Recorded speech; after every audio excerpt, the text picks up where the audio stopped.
Hi everyone, I'm David Fisher, and this is Presidential Chronicles, the series of books and videos on American history as seen through the lives of the presidents of the United States. This episode is from the life of Andrew Jackson, and the focus is Major General and War. The year is 1802. The two most important jobs in the state of Tennessee at the time, the governor of the state and the major general in charge of the Tennessee Militia. This was dangerous country. Indians surrounded the major towns in Tennessee. There were incursions against settlers on a regular basis. And so the position leading the militia, which was charged to defend the settlers in these cases, was incredibly important, and Jackson wanted that job.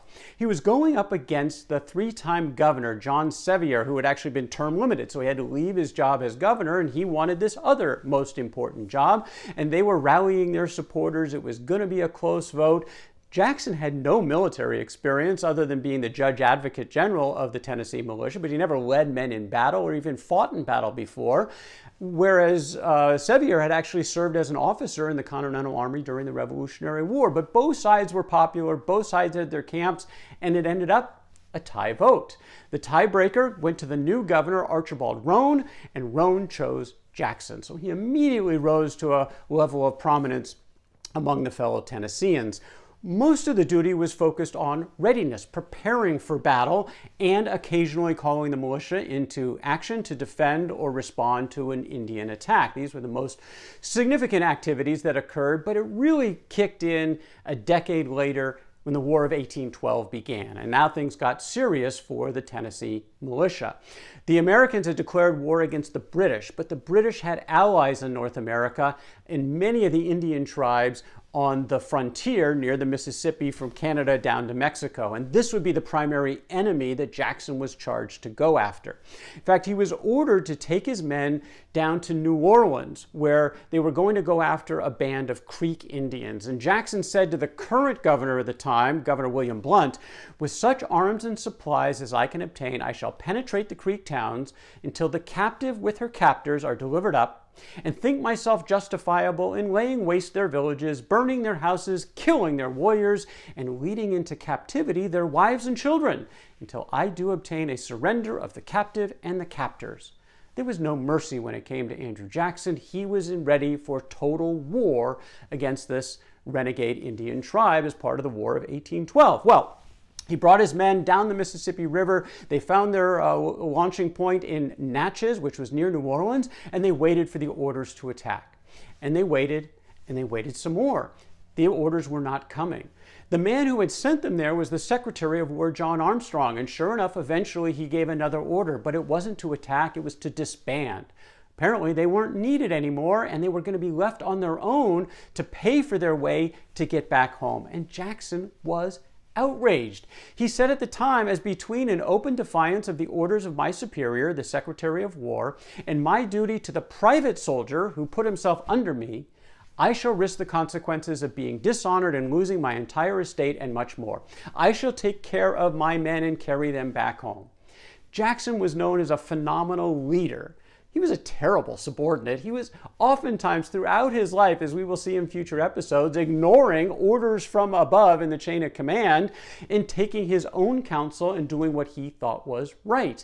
In this case, he paid out of his own pocket to take his men back home, march them home, and he was hailed as a hero back in Tennessee.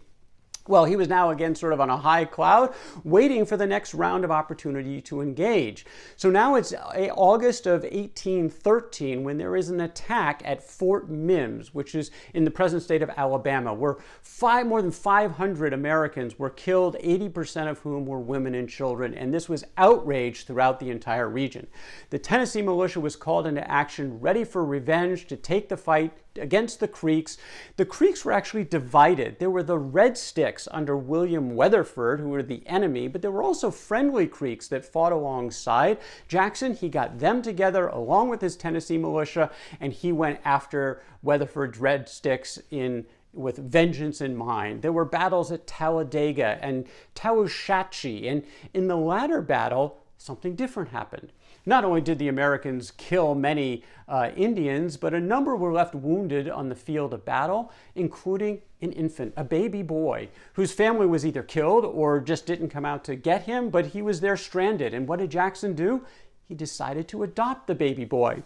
He sent him home to Rachel, his wife, with a note that said, "I therefore want him well taken care of. He may have been given to me for some valuable purpose." In fact, when I reflect that he, as to his relations, is so much like myself, I feel an unusual sympathy for him.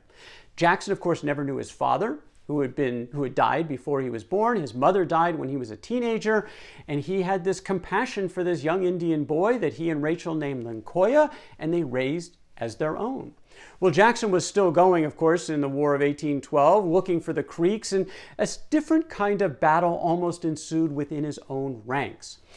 December of 1813, his men, the enlistment papers for his men, a one-year enlistment, basically was coming due, and they had done their duty and they were ready to go home. Jackson interpreted things differently. He felt that in that period when they had been recalled and before they restarted didn't count against the enlistment period. His interpretation meant they had months to go. And the soldiers were really not happy about this. They felt it was unfair. They loved Andrew Jackson as a leader, as a comrade. The last thing they wanted to do was offend him, but this was a matter of fairness. In particular, a group under Colonel William Martin. It was heading into this December 10th date, which was the day of reckoning, and they were ready to march home.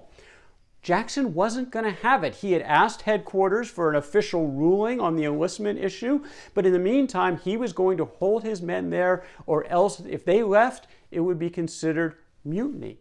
Jackson told them, "The honor of the volunteers has been the constant care, theme, and pride of life. It is so still, and I have a pleasing hope that they will nobly die before they will do an act that will disgrace them." But he continued, "I will quell mutiny and punish desertion when and wheresoever it may be attempted. I shall always do my duty." This was December 9th, the day before the enlistments were due to expire. Well, the next day, the soldiers gathered and it looked like a bunch of them were ready to march home. And Jackson got in front of them and he made it clear what he intended to do. He said, "I have done with entreaty. It has been used long enough. I will attempt it no more.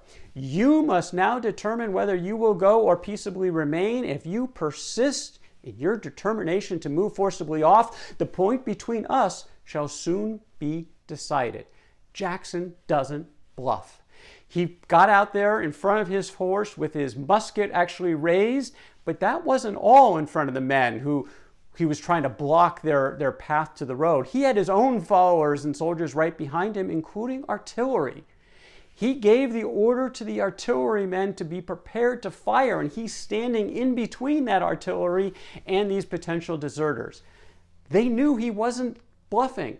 They knew this was life and death, and in fact, they stood down. They decided to wait to hear from headquarters what the final resolution was. There would be no desertion on Andrew Jackson's watch. For Jackson, a big part of his leadership was discipline and fear. An example of that can be seen in the case of 18-year-old John Wood, a new recruit as part of the militia who left his post early one morning for breakfast because he was hungry, wanted something to eat. And an officer confronted him. He became belligerent. He even raised his weapon at this officer. He was eventually subdued. He was charged with the crime. He was convicted and sentenced to death, which was the penalty that was potential to impose. Oftentimes, these death sentences, though, would be given mercy from the commanding officer who eventually had the final say. In this case, there was no mercy, not from Andrew Jackson. The sentence was carried out. The young boy was executed. A little bit later, John Reed, a member of Jackson's staff, wrote about this incident, and he said, painful as it was to the feelings of the general, he viewed it as a sacrifice essential to the preservation of good order. The execution was productive of the happiest effects. Order was produced, and that opinion so long indulged that a militiaman was for no offense to suffer death was for the moment abandoned. A strict obedience afterwards characterized the army. In Reed's eyes and Jackson's eyes, the end justified the means, even if it meant the sacrifice of an 18-year-old soldier. Well, it's now early 1814. The battles are continuing because William Weatherford and his Red Sticks are still out there somewhere. In fact, they're believed to be encamped in a place called Horseshoe Bend on the Tallapoosa River. It's a great defensive area. 3 sides were covered by water, by the river, and so it was going to be very hard to attack from there. And they had works all across the front with portholes. It was extremely well defended when Jackson and his men arrived.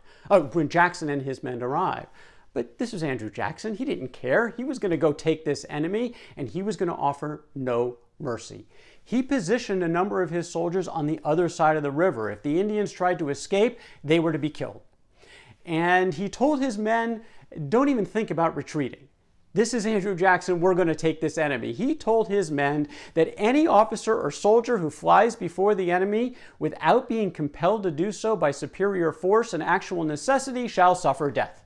Again, a theme for Jackson. Death was oftentimes the punishment. And it worked because his men didn't retreat. They went into the withering fire that was coming at them from the Indians when they attacked the front of this fort at Horseshoe Bend.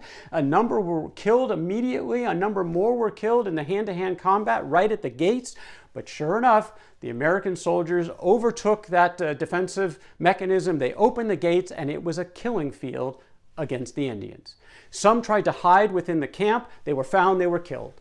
Many others tried to escape across the river. They were swimming, they were shot dead in their tracks, shot dead in the water, and the river was turning red with blood. This was a major victory for the Americans, which had had very few victories in the War of 1812 to date. Jackson was all of a sudden a national figure. He had lost 47 men, but hundreds and hundreds of Indians were killed, and effectively the Red Sticks had lost the ability to wage war.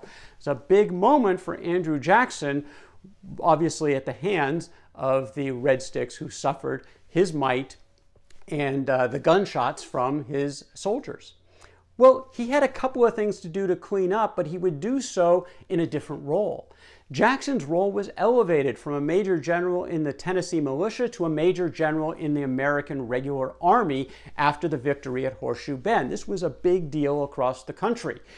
The 2 cleanup activities were first of all started with William Weatherford, who was not at the camp when Jackson had stormed it. And he still needed to go find this man and bring him to heel to bring the war to an end. Well, it turned out that Weatherford brought him to him instead. He realized that the war was over, and he came into Jackson's camp. He literally walked in and unapologetically said to the commanding general, "I am in your power. Do with me as you please. I am a soldier. I have done the white people all the harm I could. I have fought them and fought them bravely. If I had an army, I would yet fight and contend to the last. But I have none. My people are all gone. I can now do no more than weep over the misfortune of my nation." And this is actually the way to gain the respect of Andrew Jackson. He respected this approach from William Weatherford, and he decided not to punish him, not to kill him. He let him leave, and Weatherford agreed to try to get the rest of the Creeks to stand down. That was the first cleanup. The second was to bring the war to an actual close, the Creek War within the overall context of the War of 1812. All the Creek chiefs were brought to Fort Jackson, which is now the encampment right near Horseshoe Bend, and Jackson imposed, no negotiations, his terms for bringing the war to an end. And it was devastating to the Creeks. He basically took 23 million acres of land to force the Creeks away from Florida, which was, he believed, a place where they were hiding and coming back to attack on American soil. Florida at the time owned by Spain. It was not American territory. And he was concerned that the British were going to use Florida as a launching point to attack the Americans, and he didn't want them rallying with the Indians to have a joint force. So he decided he was going to take all this land near the Florida border and take the Creeks away. He imposed this penalty not just on the enemy Creeks, the Red Sticks, but also the friendly Creek tribes, the ones who were fighting alongside Jackson throughout this war so far in the War of 1812. He didn't distinguish, and the friendly chiefs were dismayed. How can you do this? We have been fighting alongside you. Jackson was completely unmoved. This was for the better part of his country. Friendly Creeks, enemy Creeks, he didn't distinguish, and they had no choice. He basically said, take it or leave it, and if you leave the offer, we're going to rile up and we're going to come and annihilate you. Well, they had no choice, and so they moved, and Jackson had his land. The Creek War had come to an end entirely on Andrew Jackson's terms. The war with the British, of course, still had some major battles ahead. But that's the story for another day. That is Andrew Jackson and Major, General, and War from the life of Andrew Jackson. For more Presidential Chronicles, check out my books on Amazon.com, and don't forget to subscribe to my YouTube channel. Until next time, I'm David Fisher, and this is Presidential Chronicles.